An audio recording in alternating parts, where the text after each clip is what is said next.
Hello guys, good morning. আমার mini ব্লগে তোমাদের সবাইকে ওয়েলকাম।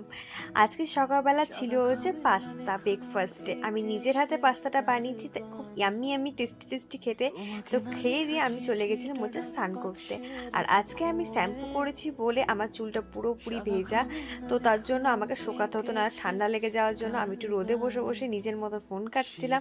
আর এই শীতকালে মিষ্টি রোদ বলে কথা।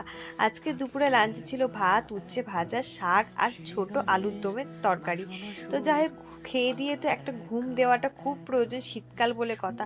আর তার মধ্যে আমি একটু ল্যাজেশ্বরী মানুষ, তো তাই শীতটা একটু বেশিই লাগে। তারপর ঘুম থেকে উঠে 1 কাপ চা আর তার সাথে আছে বিস্কুট। আমি কোটো সমেতই বিস্কুট নিয়ে বসি, তোমরাও কি বসো?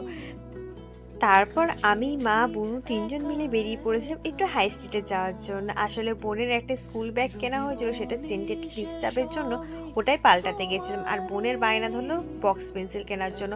আসলে আমিও যখন ছোট ছিলাম প্রচুর বক্স পেন্সিল কিনতাম, সেগুলো আজ মেমোরিজ। আর বোন নতুন ক্লাসে ভর্তি হয়েছে বলে বই টই কেনা হয়ে যাওয়ার পর আমরা চলে গেছিলাম হচ্ছে একটু পেট পুজো করতে। আর পেট পুজো করার পর আমি নিজেকে একটু সুন্দরী করে তুললাম আইব্রো করে।